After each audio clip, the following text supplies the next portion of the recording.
दिग्विजय सिंह और BJP RSS में 36 का आंकड़ा है। दिग्विजय सिंह हमेशा बीजेपी और संघ की नीतियों का विरोध करते हैं, तो ये दोनों भी उन्हें घेरने में कोई कोर कसर नहीं छोड़ते। लेकिन भोपाल में दिग्विजय सिंह ने गृह मंत्री, बीजेपी और आरएसएस की तारीफों के पुल बांधे तो हर कोई हैरान रह गया। देखिए जरा। हमारे राजनीतिज्ञों में वैचारिक मतभेद होते हैं, कटुता भी कई बार आ जाती है। मैं एक ऐसा उदाहरण आपको देने वाला हूं जिसका कभी आप सोच भी नहीं सकते। जब दिग्विजय सिंह ने मंच से ये बात कही तो किसी को अंदाजा नहीं था कि वो कितना बड़ा धमाका करने वाले हैं। मौका था दिग्विजय सिंह की नर्मदा यात्रा पर आधारित पुस्तक नर्मदा के पथिक के विमोचन का। इस समारोह में दिग्विजय सिंह ने दावा किया कि गृह मंत्री अमित शाह ने उनकी यात्रा के दौरान अफसरों को गुजरात में सभी इंतजाम करने के निर्देश दिए थे, जिससे उन्हें भी हैरानी हुई। उन जंगलों में गुजरने के लिए ना रास्ता था, ना ठहरने की व्यवस्था थी। एक फॉरेस्ट ऑफिसर साहब मेरे पास आए कि साहब मैं फला हूं और मुझे, आपको आश्चर्य होगा, श्री अमित शाह जी के निर्देश है कि आपका पूरा सहयोग हम पूरे समय में करें।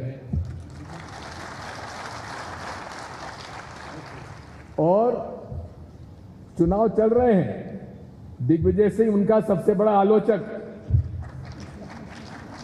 लेकिन उसके माध्यम से समाचार दिए कि उनके यात्रा में किसी प्रकार का विघ्न नहीं होना चाहिए।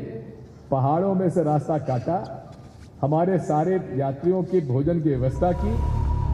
हाल ही में दिग्विजय सिंह ने संघ के स्कूलों में धार्मिक भेदभाव सिखाने का आरोप लगाया था, लेकिन इस कार्यक्रम में उन्होंने संघ के स्वयंसेवकों की सेवा भावना की भी तारीफ की। उन्होंने दावा किया कि नर्मदा यात्रा के दौरान संघ के कार्यकर्ताओं ने उनकी पूरी मदद की। दूसरी तरफ राष्ट्रीय स्वयंसेवक संघ का सबसे बड़ा आलोचक हूं मैं।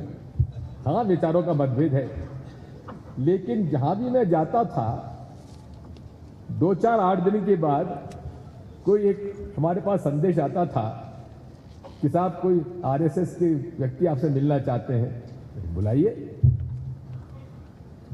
मैंने कहा भाई आप क्यों इतना परेशान हो रहे हैं, मैं तो आपका सबसे बड़ा आलोचक हूं। उन्होंने कहा नहीं साहब, हमको निर्देश हुए हैं कि आपसे जाकर हम लोग चर्चा करें। 2017 में 192 दिन तक दिग्विजय की नर्मदा परिक्रमा पदयात्रा एमपी, महाराष्ट्र और गुजरात के बीहड़ इलाकों से गुजरी थी।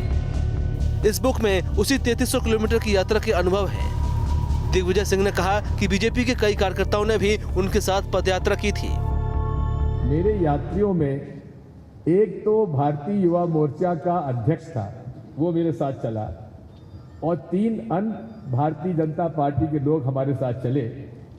और पूरे हमारे जो मेरा परिवार, जो एक नर्मदा परिवार से और बड़ा हो गया है, उस नर्मदा परिवार की वे आज अभिन्न सदस्य हैं।